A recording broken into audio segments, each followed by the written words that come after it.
As a candidate, Donald Trump promised to revive the coal industry. So as we enter his third year in office, has he done it? CNN's Bill Weir is in coal country to check in on that campaign promise. Bill joins us live from Pennsylvania. Hi, Bill. Good morning, Allison. We're standing in front of one of more than 250 coal-powered power plants that have gone out of business since 2010. Of course, a lot of folks in this part of the world chalk that up to a so-called war on coal from the Democrats and Barack Obama. And Donald Trump seized on their fears and resentments there and promised to bring this industry back. Well, now 2 years in, we came here for a reality check. Across America, more and more coal-fired smokestacks are smoke-free. The power plants beneath them, cold and dark. The mines that once fed them, abandoned. But for the past couple of years, miners and their families let themselves believe that a coal comeback was on the way, thanks to promises like this. We are putting our great coal miners back to work. He's trying to get their votes. He isn't telling them the truth. He's lying to them. He's lying to them.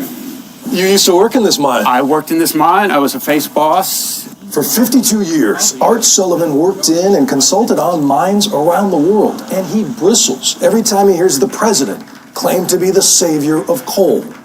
And that really disturbs me because these are really good people. These are the people that I have spent my life working with.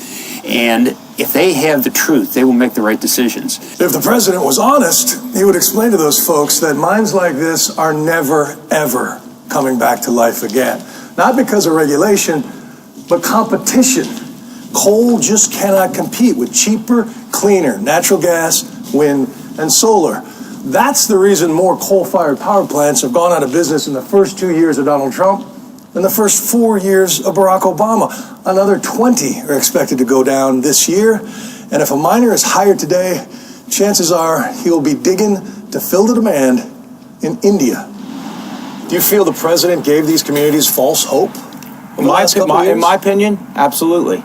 I mean, I'm an expert. He's not. And when he was campaigning, I talked to his people and I said, what's your plan? How are you bringing back coal? Because it could be brought back if these plants would come back up, and deregulating stuff will help this much. It's not going to help a lot. Trump's EPA, now led by a former coal lobbyist in Andrew Wheeler, recently moved to lift Obama-era caps on how much poisonous mercury and how much heat-trapping carbon power plants can pump into the sky, which really worries climate scientists like Penn State's Michael Mann.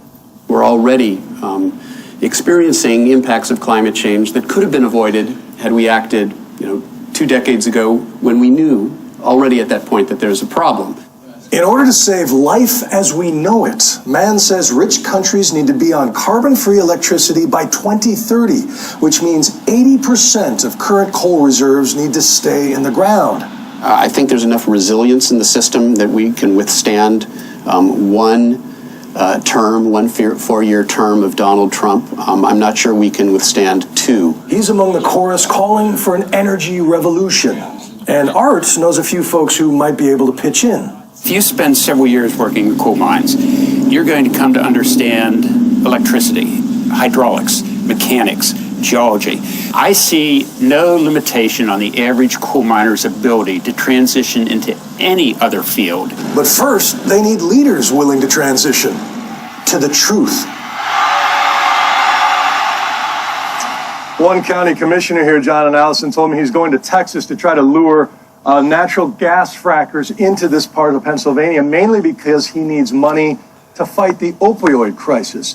Another campaign promise made by the Trump administration to tackle another scourge in this part of coal country here as well. So 2 promises unkept so far.